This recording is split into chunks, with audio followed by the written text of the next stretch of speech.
श्री शिवाय नमस्तुभ्यम। हर हर महादेव महाराज। आप सभी लोग जानते हो कि कार्तिक मास प्रारंभ हो गया है और ये जो 9 अक्टूबर 2025 यानी कि गुरुवार का दिन पड़ रहा है, इस दिन इस पवित्र कार्तिक मास की तृतीया तिथि पड़ रही है। और जैसा कि आप सभी को पता है कि कार्तिक मास में स्नान का कितना बड़ा महत्व होता है और कार्तिक माह की तृतीया तिथि गुरुवार वाले दिन आपको इस तुलसी की लकड़ी के दीपक वाला उपाय अवश्य करना है। स्वयं माता लक्ष्मी आपके घर में सदैव के लिए विराजमान हो जाएगी, सारे पाप नष्ट होंगे। केवल 9 अक्टूबर गुरुवार वाले दिन अब पूरा साल निकल गया हो, लेकिन आपने इस तुलसी की लकड़ी के दीपक वाले उपाय को नहीं किया और जीवन में अभी भी बहुत समस्या है, तो 9 अक्टूबर गुरुवार वाले दिन आपको इस उपाय को अवश्य करना है। कई सारे लोगों को तो पता भी नहीं होता है क्या उनके जीवन में जो समस्या आ रही है वह किस कारण आ रही है, मतलब इसका मुख्य कारण भी नहीं पता है और हमेशा परेशान होते रहते हैं। कार्तिक माह का सबसे बड़ा महत्व होता है और आपको 9 अक्टूबर गुरुवार वाले दिन इस उपाय को अवश्य करना है। देखिए महाराज, हमारे हिंदू धर्म में कार्तिक मास को सबसे पवित्र मास कहा जाता है। यदि आपके जीवन में बहुत परेशानियां हैं, दुख कष्ट है, धन संपदा में कमी है, लक्ष्मी घर में तो आती है लेकिन घर में टिक नहीं पाती है, यानी कि आटे से ही चली जाती है, तो महाराज आपको इस कार्तिक माह में इस उपाय को अवश्य करना चाहिए। कार्तिक माह में दीपों का सबसे बड़ा महत्व माना जाता है।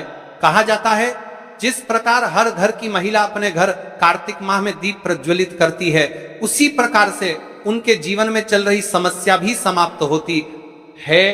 तो ये जो 9 अक्टूबर गुरुवार का दिन पड़ रहा है, इस दिन इस पवित्र कार्तिक माह की तृतीया तिथि पड़ रही है और फिर अगले दिन करवा चौथ व्रत। आज की इस शिव महापुराण की कथा में हम आपके संपूर्ण बातें बताने वाले हैं कि करवा चौथ व्रत से एक दिन पहले क्या करें और कार्तिक माह की तृतीया तिथि, इस दिन का सबसे बड़ा महत्व होता है। महाराज, इस दिन आपको क्या करना चाहिए? इस कार्तिक माह की तृतीया तिथि पड़ रही है और गुरुवार का दिन भी पड़ रहा है। यह सबसे बड़ी तिथि है क्योंकि यह कार्तिक माह में पड़ने वाले तृतीया तिथि, जीवन में कितनी भी समस्या चल रही हो, माता लक्ष्मी का घर में स्थायी वास नहीं हो रहा है, दुख तकलीफ कष्ट है, बहुत समस्या है, तो महाराज ये जो कार्तिक माह की तृतीया तिथि पड़ रही है, इस दिन मात्र इस छोटे से उपाय को अवश्य कर लेना है। मात्र एक तुलसी लकड़ी दीपक, एक चुटकी हल्दी, लाल चंदन का स्वास्तिक वाला उपाय कार्तिक माह का गुरुवार वाले दिन अवश्य करना चाहिए। देखिए, ये कार्तिक माह की तृतीया तिथि है और विशेष गुरुवार भी पड़ रहा है और इसके अगले दिन करवा चौथ का व्रत भी पड़ रहा है, यानी कि करवा चौथ का व्रत इस दिन हर महिलाएं अपने पतियों के लिए रखती हैं। तो हमें ये जो 9 अक्टूबर इस कार्तिक माह की जो तृतीया तिथि पड़ रही है, इस दिन हमें इस छोटे से उपाय को करना है जो शिव जी को अत्यंत प्रिय है और सबसे उत्तम दिन भी है। गुरुवार का दिन है। इस दिन केवल यदि इस एकमात्र उपाय को कर लेते हैं तो महाराज जो भी हमारे जीवन में जो समस्या चल रही है, धन संपदा में कमी, कार्य में वृद्धि न होना, घर में दुख कष्ट, सारी समस्या समाप्त होती है, क्योंकि यह उपाय एकमात्र कार्तिक माह की तृतीया तिथि पर किया जाता है।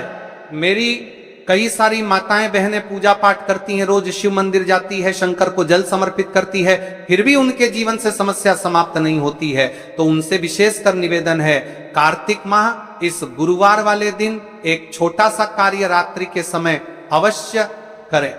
अब देखिए महाराज, यदि आपके घर का कोई भी एक व्यक्ति इस दिन मात्र एक तुलसी लकड़ी दीपक, एक चुटकी हल्दी, लाल चंदन का स्वास्तिक वाला उपाय, तो जो भी पूरे घर परिवार में समस्या चल रही है वह सारी समाप्त होती है। भक्तों, शिव महापुराण की कथा में बताया गया है कि कार्तिक माह तृतीया तिथि का सबसे बड़ा विशेष महत्व होता है। जैसे कि 9 अक्टूबर गुरुवार इस उपाय को यदि हम करते हैं तो उसका फल तो हमें मिलता ही है, लेकिन तृतीया तिथि गुरुवार वाले दिन करे तो उसका फल 100 गुना बढ़ जाता है। मात्र एक तुलसी लकड़ी दीपक, एक चुटकी हल्दी, लाल चंदन का स्वास्तिक वाला उपाय 9 अक्टूबर गुरुवार, इस उपाय को अवश्य करें। देखिए महाराज, यदि हम इस उपाय को करते हैं, हमारे जीवन में चल रही कठिनाइयां समाप्त होती है, जैसे कि पितृदोष, काल सर्प दोष, वास्तु दोष, उसी प्रकार से हमें मात्र एक तुलसी लकड़ी दीपक एक चुटकी हल्दी, लाल चंदन का स्वास्तिक वाला उपाय को करना है। 9 अक्टूबर गुरुवार, सबसे बड़ा दिन कार्तिक माह, गुरुवार तृतीया। ऐसे मौके बार बार नहीं मिलते, केवल वर्ष में एक बार ही इसका सुपतिया देखिए आज बर्दन में उपाय को करने का मौका मिलता है। देखिए मेरी कई सारी अन्य माताएं बहनें हैं जिन्होंने इस उपाय को आज तक किया ही ना हो और उन्हें इस उपाय के बारे में पता ही ना हो।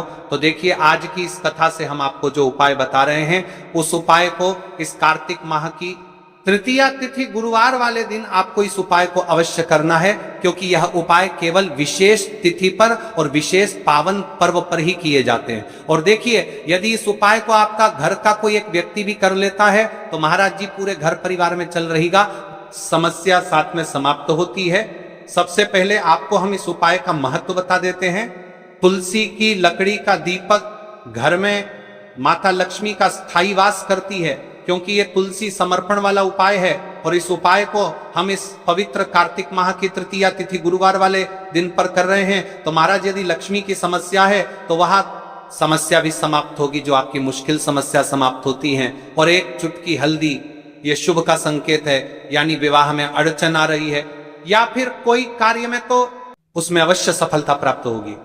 कार्तिक माह बड़े बड़े पूजा पाठ अनुष्ठान से जाना जाता है। इस माह में यदि हम कोई सा भी उपाय करते हैं तो उसका फल हमें अवश्य प्राप्त होता है। देखिए महाराज जी, हमने हमारी पिछली बार की कई सारी शिव महापुराण की कथाओं में आपको इस उपाय को अच्छे तरीके से बताया भी है और समझाया भी है, लेकिन आज एक बार फिर से हम आपको इस उपाय को समझाएंगे, क्योंकि 9 अक्टूबर गुरुवार का दिन सबसे बड़ा और विशेष दिन है। देखिए यदि आपने इस मात्र एक तुलसी, लकड़ी, दीपक, एक चुटकी हल्दी, लाल चंदन का स्वास्तिक वाला उपाय को कर लिया तो आपको इस उपाय का वह फल मिलेगा जिसकी आपने कभी कल्पना भी ना करी होगी। देखिए महाराज जी, जो मनोकामना बड़े बड़े पूजा पाठ से पूर्ण नहीं होती, वह केवल इस कार्तिक माह की तृतीया तिथि गुरुवार वाले दिन मात्र एक तुलसी, लकड़ी, दीपक, एक चुटकी हल्दी, लाल चंदन का स्वास्तिक वाला उपाय को करने से पूर्ण हो जाती है। देखिए मेरी कई सारी माताएं बहनें हैं जिन्हें पता भी नहीं है कि उनके जीवन में जो समस्या चल रही है उसका कारण क्या है, यानी कि मुख्य कारण क्या है, किस वजह से यह समस्या है। मतलब भाई जीवन में जो अटकनें आती हैं जिनका कारण अक्सर हमें पता ही नहीं चलता। देखिए महाराज, आपके जीवन में जो भी समस्या चल रही है वह कालसर्प दोष, वास्तु दोष या फिर कोई अन्य समस्या, आपके घर में माता लक्ष्मी का स्थायी वास ना होना, बार बार लड़ाई झगड़ा या फिर विवाद होना, यह सबसे बड़ी समस्या है। तो महाराज यदि हम इस उपाय को शिव मंदिर में कर लें या फिर अपने घर के मंदिर में अपने इष्ट देव के सामने, इस उपाय को आपको किस प्रकार करना है, सामग्री कहां से लेनी है, किस प्रकार करना है, समय करना है, कैसे करना है, ठीक है, तो आपको इस कथा के अंतिम तक बने रहना है। देखिए हम राशि से जुड़ा भाग्य भी बता रहे हैं और भाग्य में चल रही परेशानियों को भी बता रहे हैं। तो यदि आप अपनी राशि से जुड़ा भाग्य जानना चाहते हैं तो अपना नाम और अपनी राशि कमेंट बॉक्स में अवश्य लिखें। तो चलिए भक्तों, अब उपाय की तरफ चलते हैं। तो चलिए महाराज जी, अब चलते हैं उस विशेष उपाय की तरफ जो आपको कल इस विशेष तिथि पर करना है। और इस विशेष पावन पर्व पर हम जिस उपाय की चर्चा करने जा रहे हैं वह अत्यंत ही दुर्लभ और शक्तिशाली है। यह उपाय न केवल भक्त की मनोकामनाओं को पूर्ण करता है बल्कि उसके जीवन के समस्त कष्टों का निवारण भी करता है। उपाय की सामग्री देखिए महाराज, मात्र तुलसी की लकड़ी से बना दीपक, 11 चावल के दाने और एक चुटकी हल्दी, ये तीनों वस्तुएं देखने में सामान्य प्रतीत होती हैं, परंतु इनका महत्व और शक्ति अद्भुत है।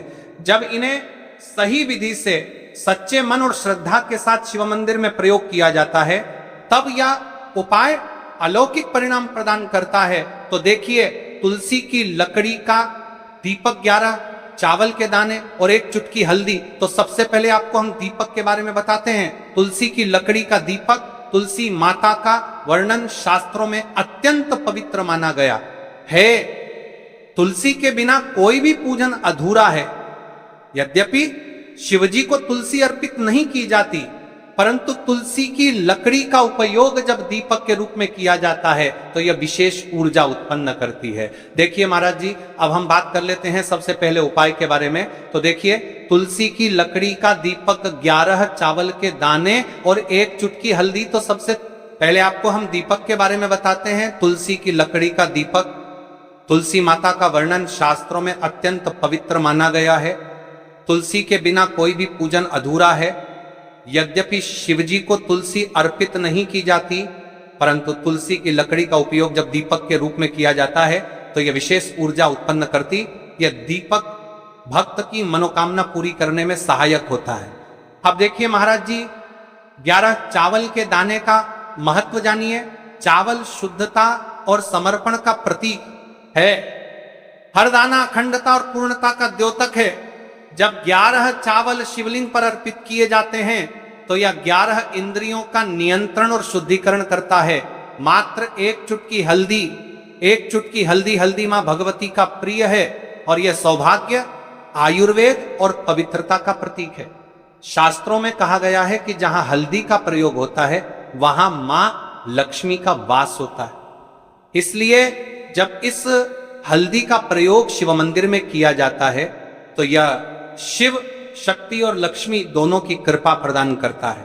कई सारे लोग प्रश्न करेंगे कि महाराज जी, ना ही शिव जी को तुलसी समर्पित कर सकते हैं और ना ही इस उपाय को किया जाता है। तो देखिए, इस उपाय को आपको शिव मंदिर की चौखट पर करना है। ये जो दीपक हम प्रज्वलित करेंगे ये शिव मंदिर की चौखट पर करेंगे। तुलसी का संबंध आध्यात्मिक शांति, मानसिक स्थिरता और रोग नाश से है। जब तुलसी की लकड़ी का दीपक जलता है तो घर या मंदिर के आसपास की नकारात्मकता तुरंत दूर हो जाती है। तो देखिए महाराज जी, आपको इस तुलसी की लकड़ी के दीपक के बारे में हम आपको सबसे पहले बताते हैं। हालांकि आपके तीनों उपाय को साथ में ही करना है, लेकिन सबसे पहले और प्रथम तुलसी की लकड़ी का दीपक। तो देखिए, तुलसी की लकड़ी प्राप्त करना, यदि घर में तुलसी का पौधा है तो उसकी जड़ के पास की नरम लकड़ी लेनी है। यदि घर में तुलसी का पौधा नहीं है तो बाजार से भी तुलसी की लकड़ी खरीदी जा सकती है। कई सारे घरों में तुलसी का वृक्ष नहीं होता है, तो आप यह भी कर सकते हैं, ध्यान रहे। यदि आप किसी और के घर से ले रहे हैं तो उसे दक्षिणा अवश्य दें। बिना दक्षिणा के तुलसी लेना अशुभ माना जाता है। लकड़ी को तैयार करना, तुलसी की लकड़ी को छोटे टुकड़े में काटकर उसकी बत्ती बनानी है। उस बत्ती पर कपास रुई लपेटना है ताकि वह दीपक में ठीक से जल सके। अब यहां पर महाराज जी, कई सारे लोग प्रश्न करते हैं कि दीपक हमें आटे का लेना है या फिर हमें दीपक मिट्टी का लेना है। तो देखिए, आपको मिट्टी का दीपक का प्रयोग करना है, क्योंकि हम तुलसी के लकड़ी के दीपक वाला उपाय कर रहे हैं। ठीक है, दीपक केवल मिट्टी का होना चाहिए। पीतल, कांसे या किसी और धातु का दीपक इस उपाय में उपयोग नहीं करना। मिट्टी का दीपक धरती तत्व का प्रतिनिधित्व करता है और यह शिव पूजन में सबसे उत्तम माना जाता है। अब देखिए महाराज जी, हमें तेल का किस प्रकार प्रयोग करना है। तो देखिए, तेल का प्रयोग इस दीपक में तिल का तेल या घी का प्रयोग करें। तिल का तेल पापों का नाश करता है और घी समृद्धि व शांति का वास कराता है। अब कई सारे लोग प्रश्न करते हैं कि महाराज जी, आपने हमें ये तो बताया ही नहीं कि कितने दीपक का उपाय करना है। आखिर दीपक कितने बने हैं? तो देखिए, कितने दीपक जलाने चाहिए। यदि समस्या बहुत बड़ी है, जीवन में गहरा संकट है, तो 5 दीपक जलाने चाहिए। यदि सामान्य कामना है तो 1 दीपक भी पर्याप्त है। हर दीपक जलाते समय यह भावना रखें कि हे भोलेनाथ, यह दीपक मेरी अंधकारमय जीवन राह को प्रकाशमय करे। जेके महाराज जी, तुलसी के लकड़ी के दीपक वाला उपाय है, यह कोई साधारण उपाय नहीं है। तो आपको क्या क्या सावधानी बरतनी है। दीपक को शिवलिंग पर प्रत्यक्ष रूप से न रखें, इसे मंदिर की चौखट पर या बनाए गए स्वस्तिक पर रखें। दीपक जलाते समय मन में शुद्ध भाव होना चाहिए। दीपक बुझने के बाद उसकी राख को पवित्र स्थान पर ही विसर्जित करें। महाराज जी, जैसे ही तुलसी की लकड़ी का दीपक जलता है, वैसे ही साधक को एक अलग ही शांति का अनुभव होता है, मन का तनाव समाप्त होता है। आंखें बंद करके जब दीपक की लौ के सामने बैठते हैं तो लगता है कि ये लौ सीधे आत्मा से संवाद कर रही है। ये लौ मानो भगवान शिव के आशीर्वाद का प्रतीक बन जाती है। अब देखिए महाराज जी, हम बात कर लेते हैं 11 चावल के दाने वाले उपाय के बारे में। ठीक है, 11 चावल का धार्मिक महत्व। महाराज जी, चावल अन्न केवल भोजन का साधन नहीं है, बल्कि इसे पूर्णता, शुद्धता और अखंडता का प्रतीक माना गया है। वेदों और पुराणों में अन्न को अन्न देवता कहा गया है। अन्नम ब्रह्मेति व्यजानात्, ये उपनिषद का कथन है, अर्थात अन्न स्वयं ब्रह्म है। इसलिए जब भक्त शिव जी को चावल अर्पित करता है तो वह केवल एक दाना नहीं चढ़ाता, बल्कि अपनी आत्मा और जीवन का समर्पण करता है। अब सबसे महत्वपूर्ण प्रश्न उठता है कि एक चावल ही क्यों? शास्त्रों में कहा गया है कि मनुष्य के शरीर में 11 इंद्रियां होती हैं। जब भक्त 11 चावल के दाने शिवजी को अर्पित करता है तो वह अपनी 11 इंद्रियों को भगवान को समर्पित करता है। यह समर्पण साधक के भीतर शुद्धि और संयम लाता है। अब देखिए महाराज जी, चावला के दाने कहां से लेने हैं, कैसे लेने हैं, इस बात पर चर्चा कर लेते हैं, क्योंकि कई सारे लोगों को मन में यह भी प्रश्न रहता है, घर में रखे चावल का प्रयोग किया जा सकता है, चाहो तो दुकान से भी ले सकते हो। ध्यान रहे, चावल अखंड और शुद्ध होने चाहिए। टूटे हुए दाने अशुभ माने जाते हैं। 11 दानों को अलग करके एक छोटे डिब्बे या पुड़िया में सुरक्षित रखना है। चावल अर्पण की विधि आप सुनिए महाराज जी, 11 चावल के दानों का प्रयोग कैसे करना है। अब देखिए महाराज जी, जैसे ही आपके चावल के दाने आप एक पुड़िया में रख लेते हैं, अब आपको शिव मंदिर में जाकर के इस उपाय को करना है। तो देखिए, आप एकदम स्वच्छ जल से नहाट होकर के शिव मंदिर पहुंचे और आपको इस उपाय को करना है। तो देखिए, कई सारी मेरी अन्य माताएं बहनें रहती हैं जो शिव मंदिर में जाति से ही दूसरी अन्य माता बहनों से सामग्री मांगने लगते हैं, जैसे कि ओ जीजी अपने बेलपत्र लाए हो क्या, एक दिन आज मैं लाना भूल गई, वो जीजी थोड़े से फूल दे दो। तो देखिए, आपको शिव मंदिर में जाकर के ये नहीं करना है, आप सिर्फ अपनी सामग्री से उपाय कीजिए और घर आ जाइए। ठीक है, जब मंदिर जाएं, सबसे पहले शिवलिंग पर गंगा जल या शुद्ध जल चढ़ाएं। नमः शिवाय का जप करते हुए शिवलिंग का ध्यान करें। अब सबसे पहले एक चावल का दाना गणेश जी के स्थान पर अर्पित करें, क्योंकि गणेश जी बिना हर कार्य अधूरा है। इसके बाद शेष 11 दानों को एक एक करके शिवलिंग पर अर्पित करें। हर दाना चढ़ाते समय मन में एक एक प्रार्थना करें, जैसे पहला दाना है शिव, मेरे जीवन से रोग दूर करो। दूसरा दाना है महादेव, मेरे घर में सुख समृद्धि लाओ। तीसरा दाना है भोलेनाथ, मेरे संतानों को रक्षा दो। चौथा दाना मेरे व्यवसाय नौकरी में सफलता दो। पांचवा दाना मेरे परिवार में एकता बनी रहे। इसी तरह हर दाने पर अपनी मनोकामना रखनी है। भावनाओं की शक्ति महाराज जी, ये ध्यान रखना बहुत जरूरी है कि चावल अर्पण करते समय मन शुद्ध होना चाहिए। अगर चावल चढ़ाते समय मन में संदेह होगा तो उपाय फल नहीं देगा। लेकिन यदि दानों को अर्पित करते समय हृदय से प्रार्थना होगी तो भगवान शिव तुरंत सुनेंगे। चावल का आध्यात्मिक प्रभाव, चावल का रंग सफेद है, यह शांति और पवित्रता का प्रतीक है। जब सफेद चावल शिवलिंग पर चढ़ाए जाते हैं तो यह साधक के जीवन से अज्ञान और अशांति को मिटाकर ज्ञान और सुख प्रदान करता है। 11 दाने सामूहिक रूप से पूर्णता का भाव लाते हैं। प्रत्येक दाना चढ़ाते समय यह मंत्र बोल सकते हैं, ओम त्र्यंबकम यजामहे सुगंधिम पुष्टिवर्धनम उर्वारुकमिव बंधनान मृत्युर्मुक्षीय मामृतात, या केवल ओम नमः शिवाय का जाप भी पर्याप्त है। उपाय करते समय अनुभव, जब भक्त एक एक चावल का दाना अर्पित करता है तो वह अनुभव करता है कि उसका हर बोझ, हर कष्ट शिव जी को सौंप रहा है। हर दाना एक प्रतीक है दुख का बोझ हटाने का और सुख का द्वार खोलने का। अब देखिए महाराज जी, हम बात कर लेते हैं एक चुटकी है हल्दी के बारे में, यानी एक चुटकी हल्दी के उपाय के बारे में। तो देखिए हल्दी का धार्मिक महत्व। महाराज जी, हल्दी केवल रसोई की सामग्री नहीं है, यह भारतीय संस्कृति, आयुर्वेद और अध्यात्म तीनों का अभिन्न अंग है। हल्दी को संस्कृत में हरिद्रा कहा गया है। हरिद्रा शब्द का अर्थ है जो हर ले, रोग और अशुभता को दूर कर दे। शास्त्रों और पुराणों